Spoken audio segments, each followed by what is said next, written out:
Welcome back, guys, to Miles Edgeworth Ace Attorney Investigations, where we now investigate the hallway outside the offices with an obvious, or at least somewhat obvious, switcheroo of a rogue basketball hoop maybe having allowed entry into Edgeworth's office. We investigate further by speaking to a royal pain in the ass. Let's speak to him. Looks like you're in quite the pinch, Mr. Edgeworth. To be sure, a murder within the walls of the prosecutor's office is no trifling matter. We must find, apprehend, and punish the killer accordingly. Post haste. Sounds like a messy case you've got on your hands. If you ever feel lost or need some advice, my door is always open.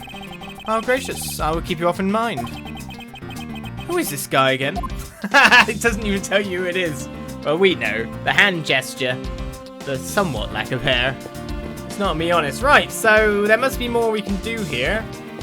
So we've investigated. I mean, we can still probably check the hinges, etc. But let's see if we can link anything up in logic. Master key was stolen with the master key being used. With a time frame. That's probably it, right? The culprit rearranged my files twice, once before and once after the murder. And the other handgun still hasn't been found yet. So let's link the two obviously linked things.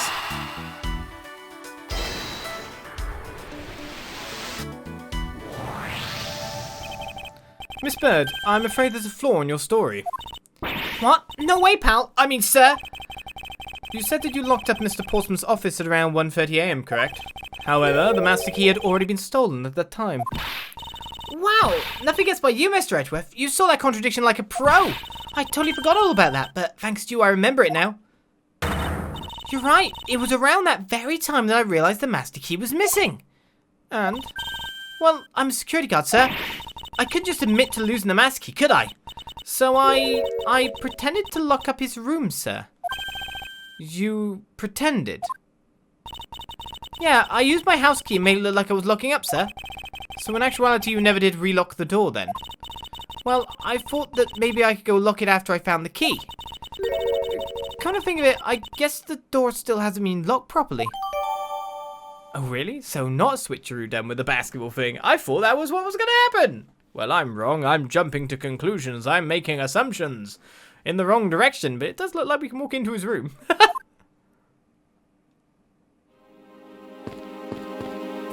Thanks very much. I went to Reston's Blood and inspected every suspicious looking nook and cranny. Well, that's the suspicious thing now, I guess. The door is locked tight. I bet the old credit card trick wouldn't work here, eh, Mr. Edgeworth?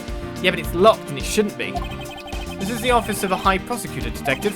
These doors would be pretty ineffective if the average cat burglar could get through them. Ha! So I guess only a great cat burglar could get in. That must be who our culprit is. Well, I advise you to return that conclusion to whatever pawn shop you bought it from. Really? There's nothing going on there, then? I thought this would be open.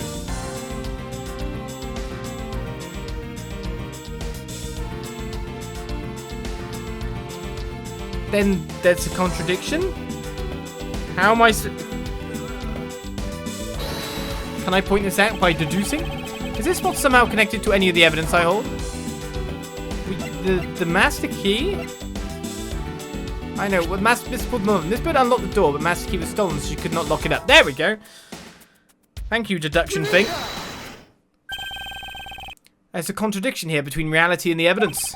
If what Miss Bird has said is true, then why is this door locked tight? You know, you're right. Miss Bird, are you sure you didn't relock this door? I am certain of it, sir. And I don't think Mr. Portsman noticed it himself that I hadn't.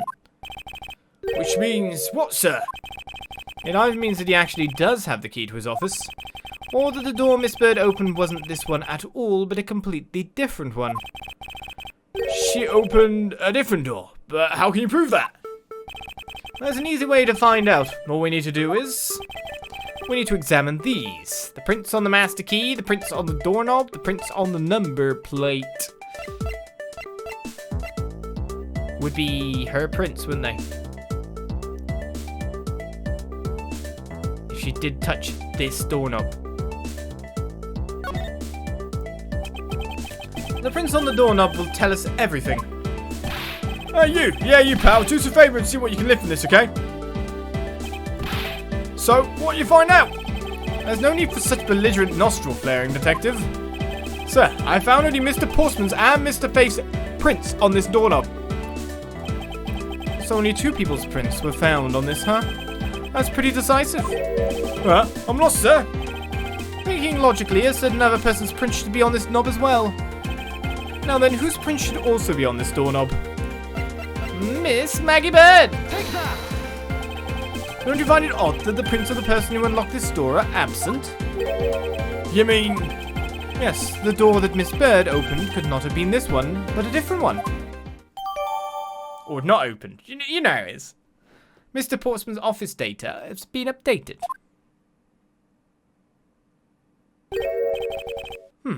What do we hear? I won't rest until I've inspected every suspicious looking nook and cranny, hey?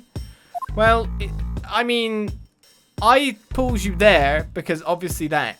But that is more suspicious to me than anything. It's proving my theories. What's this? What are you looking at, sir? Oh, hey, how about a game? That's okay, detective. I just found the position of this hoop to be a little off. Hey, you're right, sir. I guess it shifted when someone made a seriously sweet slam dunk. The positioning of the hoop is definitely unnatural. I better take note of this. Good. Carpet depression. It's obviously been moved recently. Now we'll go for the other obvious thing. Or the more obvious thing, I don't know. What is this? Looks like a scrap of paper. Okay, sir. Let's see. Oh, there's something written on it. It looks like a note from the victim. I brought the 3 pieces of evidence by, just like we talked about on the phone, but it looks like you're out. Guess I'll catch up to you later, buddy. Yeah, it's from Mr. Portsman.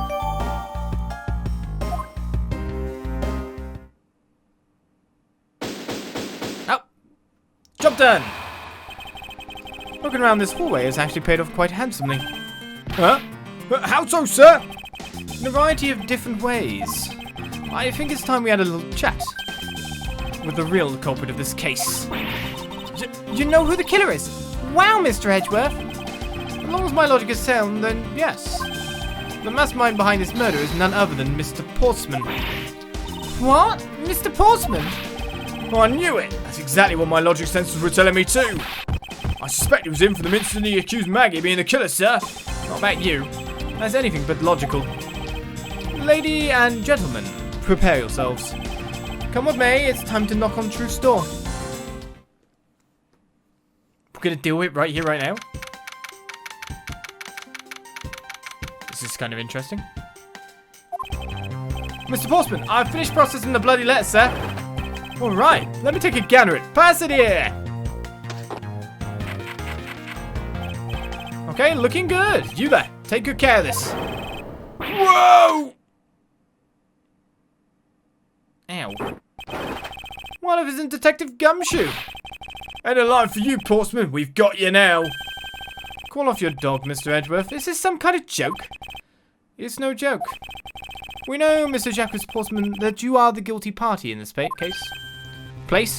Either works. You must be pretty upset getting chased out of your own room. I'd be mad too. So I guess you can stay, if you promise to stay out of our way. You intend to hide your crime under the guise of a prosecutor doing his job. I can see right through the unsightly paper-thin mask you wear upon your cowl. Who ever thought it would come to this? Actually, come to think of it, your mentor was Manfred von Karma, right? A legendary prosecutor who never lost a single case for 40 long years. But there was always this incessant chatter about forged evidence with that guy. Really teaches me that I've got to stay on the lookout for false accusations, you know? Are you done trying to play mind games with me because they won't work? The only thing you should be using that mouth of yours for now is explaining yourself. Although that too will only dig your hole deeper. Either way, your game is up. Well, aren't we full of ourselves, even though you have yet to prove anything? It's time for us to go to war again, is it? Rebuttal! I have no idea what sort of harebrained idea you have in mind, but There's a mountain of evidence that points away from me being the culprit. Besides, how may I ask do you propose I unlocked your door and got in here? Look, I feel bad doing this to you, but I've got work to do, so we're done here. Sorry, but we are not finished yet. Boy, you're stubborn. I suppose you're basing your accusations on something? I'll show you what I'm basing my accusation on, with evidence. Press? That said, we know how we got in here because the basketball hoops. It's switcheroo. I have no idea what sort of harebrained idea you have in mind, but... Hold it! Yes. My accusation is a harebrained idea, is it? You tell me. I'd say it is, after all. Oh, wow. There's a mountain of evidence that points away from being the culprit. Hold it! Really? Oh, and what, pray tell, kind of evidence are we talking about here? Jim was my partner, so you can't say I had a motive for killing him. And that's it. That's not even an anthill, let alone a mountain. But it's more than enough, wouldn't you agree? Might I recommend that you review what the word evidence means? It doesn't change the fact that the evidence doesn't point to me as the killer. Besides, how may I ask do you propose I unlocked your door and got in here? I know exactly how am I going to deal with this? Unfortunately, I believe I've already shown how earlier. The speculations mean nothing, as I still insist that I could not gain access to your room. What should I do now? Should I raise an objection? Yes. That should hopefully lead us to where we need to be. You claim to have had no way to open my door, however, is that really the honest truth? Alright, I'll humor you. Go ahead, shoot! Very well, then, I propose that you use this to open my door. What's the master key, right? Technically, but when I say this, shouldn't I just present... Oh, I can. So, Maggey is technically the thing he used. Well, no, he didn't. Never mind, that was wrong. But he definitely used her, just not in that way. Take that! I believe you were able to open my office door with the master key, no less. Objection! Wait. Hold on for a second. I never laid a finger on that key, as you already know. Precisely. You were able to open my door without lifting a single finger. Well, maybe you did, but only to direct. That's right. You used your finger to direct this person to open my door with a key. Take that! But she didn't. You would ask Miss Bird to open your own office door for you, yes? Yeah, I kind of forgot my key at home. It happens a bit too often for my taste, you know? But the room you had Miss Bird open at that time was not your own, was it? What? You have quite the imagination. But why don't we ask the girl herself whose door she opened, shall we? I'm certain that it was Mr. Portsman's door, sir. I checked the number plate to make sure I was opening the right door, sir. See, Miss Bird backs up my story. Yet what if you had misled her to fool her into thinking what you wanted? Ha! And how do you suppose I did that? By switching the number plates on our doors, for example. That's right, they do slide out pretty easily. Furthermore, you then use one other thing to give a very strong impression. That the door she was opening was yours and not in fact mine. What was it that Mr. Portsman used to make Miss Bird think that it was his room? It was this! Take that! What? The basketball hoop, sir? It's quite the peculiar fixture in any hallway, let alone a hallway in this building, which is why it left an unusually strong impression on you. It's an object perfectly suited to sit just outside the office of a peculiar prosecutor. That's very true, sir. Because there was a basketball hoop sitting there, I thought the door I was opening had to be Mr. Portsman's. Now, signs of the hoop has been moved. To sit in front of my office, to be sure. I see. So that's how you throw suspicion on people. Thanks for the tip. But I think your conjecture is a little off the racetrack. Okay. Where are we going with this? Conjecture's rebuttal. Rebut me, then. No, you just spat nonsense. I had the girl open my office door. After that, I was in my room the entire time. You don't have a single reason to suspect me. So he intends to claim his innocence to the end, does he? I'm as pure and innocent as my jacket. And Miss Bird is as dirty and guilty as the jacket she wears. My jacket's not dirty, I'll have you know. I just washed it yesterday. Please calm down, for I intend to show who is the one truly covered in slime here.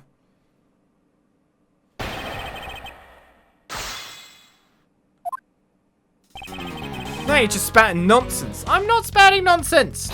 You're spouting nonsense. Nonsense, you say? Yes, because I'm telling the truth here. I hate those replies. I had the girl open my office door. Well, we know that's not true. Hold it. Using the master key, of course. Sure, you have a problem with that? That is what the master key is for, right? Perhaps we should place it in an elaborate labyrinth of some sort for people like you. After that, I was in my room the entire time. Hold it. And what were you doing in your office? I was doing my usual training regimen. Training regimen? Were you going through your law books from start to finish? Mainly bat and practice some weights. Oh, and I jog when I get the chance. Wow, you must be the buffest prosecutor we have. With the weakest legal muscles, it would seem. I was doing my usual workout, so you don't have a single reason to suspect me. So it's obviously not this statement, it's going to be one of the other ones. So press anyway. I think I've given you quite a few reasons, actually. But none of those would stand up on their own. Then what about all the evidence? What evidence? It's all circumstantial. No judge would convict on such flimsy evidence. He seems to be trembling a little. One more little push. All I have to do is find the flaw in his testimony. So, that is rubbish. I had the girl open my... So it's either this one or that one. But we know she didn't open it. But we don't actually have evidence to present in the contrary. Do we? So... it's proving he wasn't in his office. That's the goal. So, we have... nothing here of interest. Except maybe this, because if it's stuck under the door... what the 3 pieces of evidence by just what we talked about on the phone, but it looks like you're out. Oh, he actually literally just says he's out, so we know he's not in. At all. At that time. That helps too, but of course if he was in the office maybe I was going to say he'd notice it sticking out the bottom of his door, but to be honest, don't necessarily notice that. How often will we look at our feet? Objection!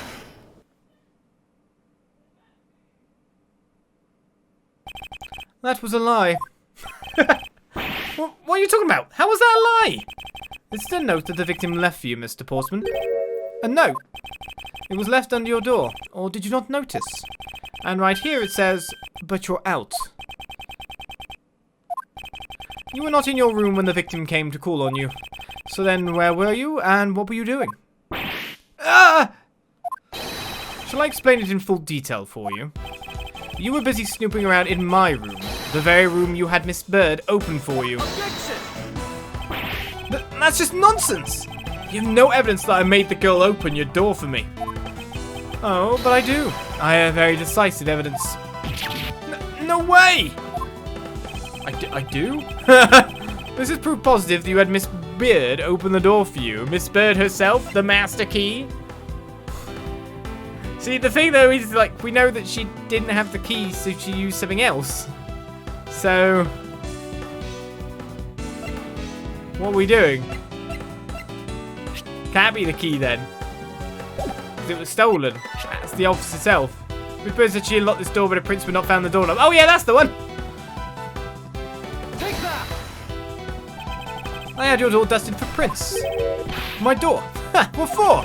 Come on, I bet you didn't find anything. You sure are good at wasting time. You're right, I didn't find anything, and definitely not Miss Bird's fingerprints. Her prints? What do they have to do with anything? Let's put it this way. If she really was the one who opened your door, then her prints would naturally be on the doorknob she touched. Ah! Further, all of the prints on my office door's knob have been wiped clean off. I can only assume it's because Miss Bird's fingerprints were on it. Don't you think it's time you gave up your charade? Well, we know you stole into my office with the intent of stealing something from me. And Detective Faith found you out. What a charade. Possibly because he heard sounds coming from a room whose occupant was on leave.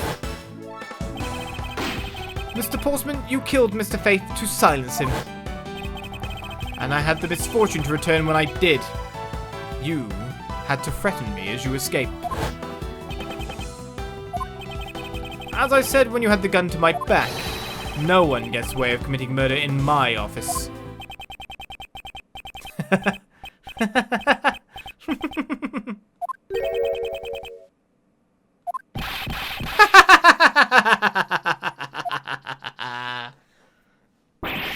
Just what's so funny, pal? Oh, that look of stiff seriousness on the face of this office's finest prosecutor, as he makes a huge mistake in accusing me is simply too much to bear. There's just nothing else like it in the world. What? Miss Edgeworth just explained it all and he even backed it up. You're the murderer. Stop trying to be slippery and just admit to the crime already. And as I said earlier, it's all so circumstantial. So full of conjecture.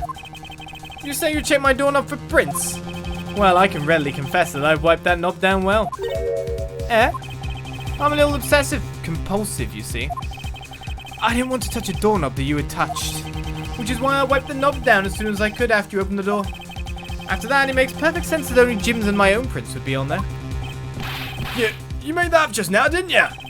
Furthermore, as for the note Jim left for me, do you know exactly when that was? For all we know, he could have left it there before I arrived at the office. Like, early evening, for example? Are you saying you failed to notice a note in your doorway? Even geniuses fail at times. I was probably too preoccupied by work-related matters, although that's no excuse. Now that's just a flat-out lie. There's no way you didn't notice a note that size. Ah, but you can't prove that, can you? I mean, I'd give him reasonable doubt. Say something, Mr. Edgeworth. Back me up here, sir. Portsman makes a good point. I can't prove that he didn't simply overlook it. Besides, I have an airtight alibi. Airtight, you say? I only realised that I had one just now as we were talking. I guess it would have been better for all of us if I had told you sooner. Okay, tell me. Portsman's alibi. If memory serves, you came back to this office at around 2 AM, correct? And it was then that you had that unfortunate confrontation at gunpoint with the culprit. But at exactly that time, I was down in criminal affairs. Ask around, I'm sure the other detectives will corroborate my story. It's the perfect alibi. Do you really think it's that perfect? Like I said, I don't care. Ask around all you like. You'll see for yourself. Detective Gumshoe. Sir, yes, sir. I'll go check out his alibi, sir. Be right back, sir. But will you? He's back fast. Mr. Edgeworth, sir. I think we're in trouble. It's just like Mr. Portsman said. The guys down in criminal affairs said they saw him at around 2 AM. You see? All of the evidence points to him being the culprit. So there must be a contradictory point in his alibi somewhere.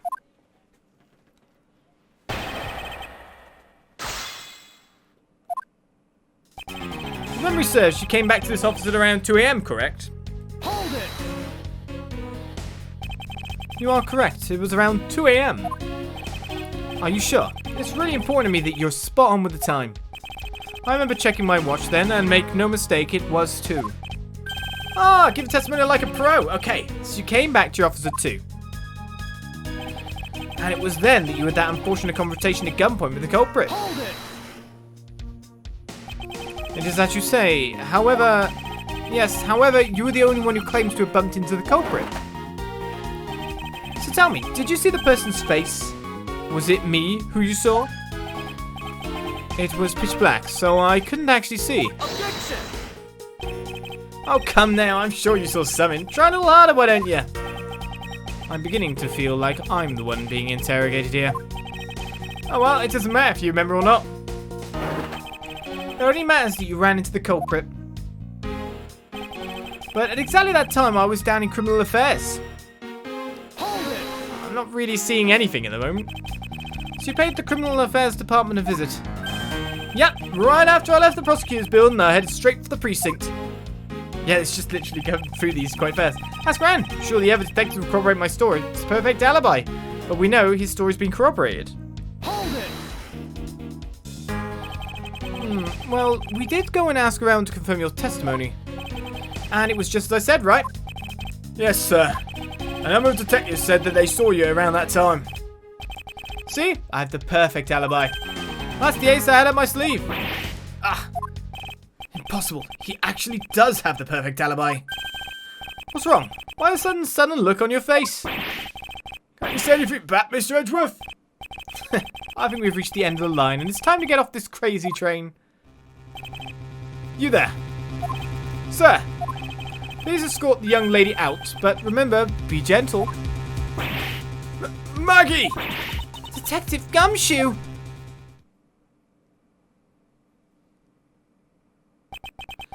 Is there nothing I can do? There must be a way to turn the situation around. If I only had a clue. Did I miss something that can help me cast doubt on his alibi? Okay, the intruder I met could not have been Portsman. Then who could it have been? We've got to connect this with something then. I need to calmly think this through one more time and with logic. So, files is ready. The culprit rearranged my files twice, once before and once after the murder. Why? Because it was two separate people? It would have to be another detective because the other handgun is the other likely one? We know there's another gun in play. So I think if two are being connected, it would be Miss Portsman's alibi and the fact that there's another handgun in play, which means there might be another person or not, but still, we need to find that handgun. Please? There were 2 bullets left at the scene of the crime. One that robbed Mr. Faith of his life. And one that nearly robbed me of my jacket. However, the murder weapon only shows signs of being fired once. Meaning that it is entirely possible that a second gun was used in my office tonight. In fact, the theft was separate from the murder. But seeing as how the killer had to steal Mr. Faith's gun, I doubt the killer had another gun up their sleeve. Therefore, the second gun could have been the property of an entirely different person. Which could mean that there was another person who paid a visit to my office tonight. Which is a worrying thought, Edge. Just saying. So, the other visitor files in disarray they've been messed with twice. Everyone's after those files.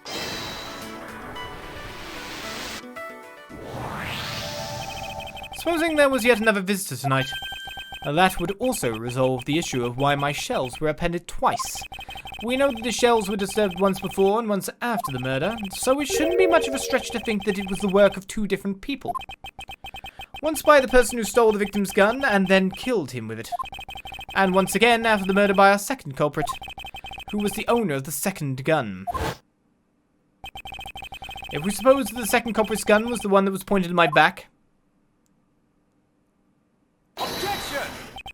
Mr. Portsman, it seems that I need to amend my assumptions regarding this case. Great, so you finally come to your senses. Mr. Edgeworth! Sir, what are you saying? This has been a big misunderstanding on my part from the start. I had assumed that the person I ran into was the killer, but that may not be the case. What do you mean? The person I ran into was just your average thief. A thief? But, sir, doesn't that cause some sort of contradiction in the facts? Not at all. It simply means that the killer was someone else. And it means that in actuality 2 culprits stole into my office tonight. What do you mean 2? It explains both why my shells were disturbed twice and how there were 2 guns. Mr. Portsman tricked Miss Bird and gained entry into my office. Objection! Now you're just leading the argument. You still don't have any actual proof, you know. If you could please go along with my hypothetical scenario for now, Mr. Portsman. In the end, if you really are innocent, you should have nothing to worry about. Now then, returning to my scenario, Mr. Portsman was out to steal something from me, which is why he checked my secret safe and ransacked my shelves. This is the first time. So then, this would be when the files were put back in the wrong order, right? Correct. And then, just when he was about to look somewhere else, who would walk in but his own partner, Mr. Faith? But why did Mr. Faith come in your room, sir? He probably had business with Mr. Portsman, which is why he was in the area. But that's when he noticed sounds coming from my office, would be my guess. Oh, because you were supposed to be away, right? He must have thought it was odd, so he came in this office to check it out. Correct, and as a detective, that was the right thing to do. But when he came in, he found his own partner standing there. Because it was Mr. Portsman, Mr. Faith probably let his guard down. But Mr. Portsman was not so merciful as to let him leave alive. He waited for a chance and stole Mr. Faith's gun from him, and then he killed him. He silenced Mr. Faith for catching him in the act of stealing.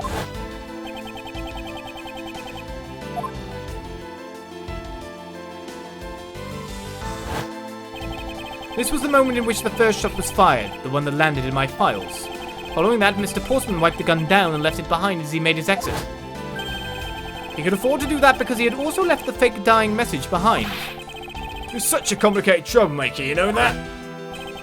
Well, if things were as simple as that, then all would be solved. However, there was yet another visitor to my room, and this is where it gets complicated. There was another visitor, sir? This Gumshoe standing there just to apprehend him. I think we're going down the line here. Yes, and this other person's objective was also to steal something from me. Now then, even after Mr. Portsman left, the door to my office remained unlocked. However, this new visitor had no way of knowing that, and so they stole the master key from the security guard's room, and then entered my room and searched through my shelves. This was the second time they were disturbed, and it seems the thief found their prize. You stole zero file, right, sir? Correct. Only just as the thief was about to leave with the file, I appeared. The thief then threatened me with their own gun and made their escape. The second bullet was fired during that brief encounter. So the shell was getting messed up twice with the two bullets. It was all because two different people were doing those things at two different times. Precisely. So now do you see, Mr. Portsman? The person I met was just a thief and was not in fact Mr. Faith's killer. Your alibi for the time frame in which I ran into the other person is now irrelevant. Because we now know that the murder took place during the first culprit's visit. Objection!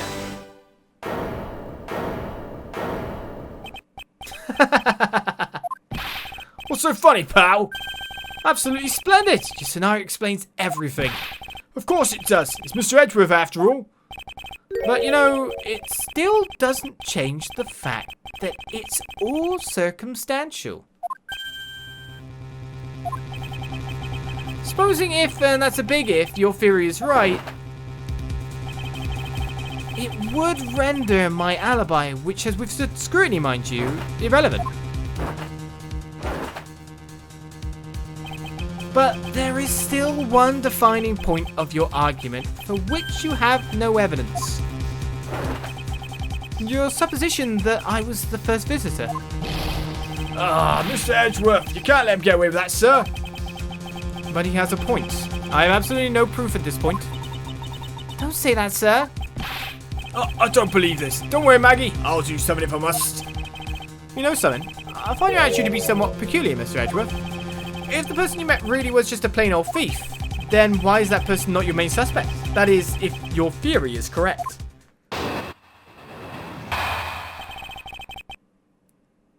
Are we about to break him down or not? Do I keep going or not? This sounds like the music, though. That thief you ran into should be your real suspect, wouldn't you say? We should be out there looking for that thief right now. They might still be nearby.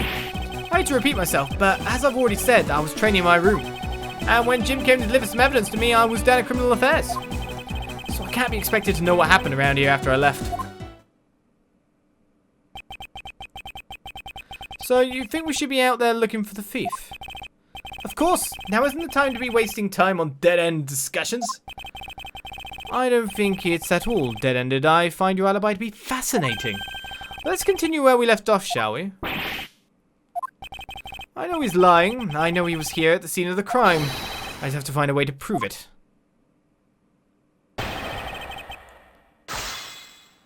Press, press, press! That thief you ran into should be a real suspect, wouldn't you say? Actually, no, I wouldn't. Why not? That's elementary. The dying message, of course. Mr. Faith's killer very clearly left those letters on the spines of those files. And it was after they were on there that the thief stole one of them. You mean the zero files, right? And that's how we also know the letters themselves were set up and not from Mr. Faith. If the thief was the killer, do you think they would try to undermine themselves? Maybe the killer just didn't think of that either? Yes, that must be it. Maybe, just maybe. We should be out there looking for that thief right now. They might still maybe nearby. I think they've booked it. Once escaped, I highly doubt a thief would linger nearby. Well, you never know. Maybe they didn't get what they were really after. Oh, you talk like you know quite a bit about this thief. It's nothing like that. I have no idea about anything. After all... I hate to repeat myself, but as I've already said, I was training in my room. Hold it! You weren't in your room. But according to Mr. Faith's note... Hold on, I thought we already cleared that up. Didn't we say that Jim left that note for me in the early evening? If you have proof that he left it at a different time, say just before he was murdered. I don't have any, no. You see, so I insist again that I was in my office the entire time. So we can't get him on that because it's just circumstantial. And when Jim came to deliver some evidence to me, I was down at criminal affairs. Hold it! Why didn't you go there with Mr. Faith? Oh, that's because he said he was tired and was going to take a quick nap. You know those sofas in the hallway? He likes to sleep on those. It's one of his habits. And what of the evidence he brought? They were things related to yesterday's case. Just 2 items, a gun and a pendant.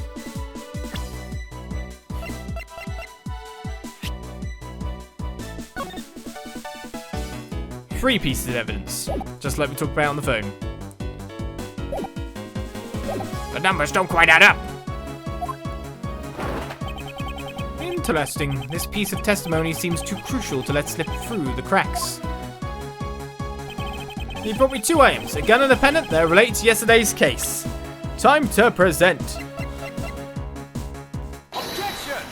Big objection. Only 2 pieces. I believe the proper phrase here is, you fail. Excuse me. You fail as a prosecutor, Mr. Portsman, as you intend to keep evidence hidden from me. What are you talking about? I haven't hidden anything from you. Well, here's a piece I think you should read. Carefully. It says that Mr. Faith was bringing 3 pieces. So this is the victim's real dying message to you, Mr. Portsman. I can't believe to get tripped up by simple arithmetic. And where is the missing piece of evidence? It's... You have it, don't you? Only the guilty would make such a face. Detective Gumshoe? You don't have to say it, sir. I'll pat the guy down from head to toe. What? Don't come any closer, I'm warning you. This is all part of the investigation, pal, so don't even think about stopping me. No! Hey, what's this? He had this on him, sir. Despite what you said, it would appear that you do have something to hide. Why would he hide something like that? There's only one reason why anyone would hide evidence of this caliber. Because it would unequivocally point to that person himself as the real killer. Let's examine this videotape in a little more detail. The section of the tape that will drive the last nail into his coffin. Is it security footage? KG8 incident. The KG8 incident. That's a police case number, sir. Does that mean this video is evidence from that case? Interesting. However, what's recorded on this isn't what's important right now. Let's give the casing a thorough once over. Has it got... That's blood, isn't it? Yes, and I believe this is what the good prosecutor was trying to hide from us. This blood is still fresh. You mean this might be Detective Faith's blood? No, you've got it all wrong. No amount of denial can save you. We have but to run a blood test to find the truth. You told us that you had received evidence from the victim earlier. Now you will tell us, when and how did the victim's blood find its way onto this video? Yeah, it's totally suspicious. Was it at the moment of his death?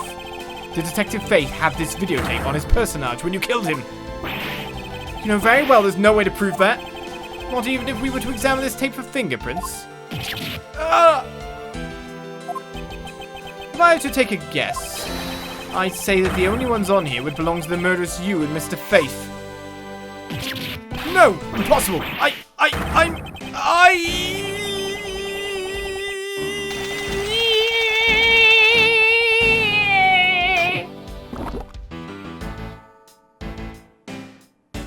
I mean, Heimlich.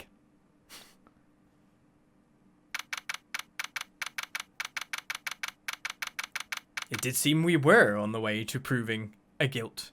And all outside of a courtroom. Mr. Portsman has been placed under arrest for the murder of Detective Buddy Faith, sir. Very good. And the results we got back from the lab techs on the tape turned out to be real solid, sir. The blood work came back and it was definitely Mr. Faith's blood on there. And as a bonus, they were also able to lift a few of Mr. Faith's fingerprints as well. Thank you so very much, Mr. Edgeworth. I still can't believe I got to see your cool deduction skills outside of the courtroom. I'm impressed beyond words, sir. It was nothing. I'm just sorry you got caught up in a murder in my office. Please accept my apologies. It was nothing, really. Compared to what I've been through, I mean. I consider myself lucky that it was only a burglary and a murder this time, sir. If it had been a hold-up or a hostage situation, I'd have thrown my hands up in the air. I think I'm finally rising up from a goddess of misfortune to just an unlucky person. Something tells me we should have hired a different person for security detail. You know something, sir? That Mr. Portsman really was one corrupt prosecutor. And why would you say he was corrupt? Well, I heard that there were a number of suspicious things related to his court cases. There's even rumours about how some of the evidence he uses is forged, sir. Forged evidence, huh? And they say he even decided not to prosecute a few cases for some really vague reasons. Oh, that guy was a complete disgrace to the entire profession. We never did get around to asking what his reason was for breaking into my office. Yeah, whenever we got near that topic, he just clammed up. Although we can be pretty certain that it was to steal something. It's just between you and me, sir, but there's a rumour that some sort of huge organisation is involved behind the scenes. Oh? Well. With Mr. Portsman not willing to divulge anything, it certainly lends credence to that rumour. It would seem that we haven't heard the last of this. Huh? And Mr. Portsman isn't the bad guy? I didn't say that, but rather that there are still many more mysteries for us to solve. For example, we still haven't figured out the significance to this piece of evidence. You mean literally what the thief got away with? Take that! The person who stole this file, the other villain of the night. Yeah, I wonder who it was. And what happened to the stolen pages? I wonder, who in the world was it that held me up at gunpoint? Mr. Edgeworth, sir! Yes? I came across this while I was processing your office earlier, sir. This card. What is it, sir? Is that a bird or something on there? It's not just any bird. It is the mark of the raven, a three-legged raven. Even you should know what that is, detective. Oh, it's about that thing, isn't it? That great thief everyone's talking about. Yes, it's the mark of the great thief, Yatagalasu. Under the mark of a legendary bird, the Yatagalasu is noble to the end, a modern Robin Hood. Labeled mysterious and phantom-like, the Yatagalasu appears and vanishes at will. Although we don't know much about this thief's ultimate goal, we do know the targets. The Yatagalasu likes to find and make public evidence of corrupt dealings of all sorts. The theft is always performed in silence and always with perfection. Once a target is chosen, no dramatic calling card or announcement is sent forth. Instead, the chosen corporation is infiltrated without even the target noticing. Some days later, the evidence that was found is sent out to the mass media, along with a single card. Although it has been a while since the Yataglasu's last appearance. Hey, Mr. Edgeworth, look, something's written on the back. What? Let me see. It's a location of where the thief put the stolen files. So the person who stole the contents of the file was the Yatagalasu. Yatagalasu. Organization. What a few key words are popping up in this mystery. The murder in my office. The return of the great thief, Yatagalasu. Looking back, I can't say I didn't see these events coming. For they were heralded by the incidents that began to occur 2 days ago. And so, we close our first case, as we obviously step back to find out what happened 2 days ago in Turnabout Airlines. So let's get on to that, and next time on Miles Edgeworth, Ace Attorney, where one prosecutor has been brought down, another corrupt person, the organization that's working behind the scenes, the stealing of evidence. But what evidence? We will find out in the future. We head on to our next case next time. I'll see you guys then. Bye-bye.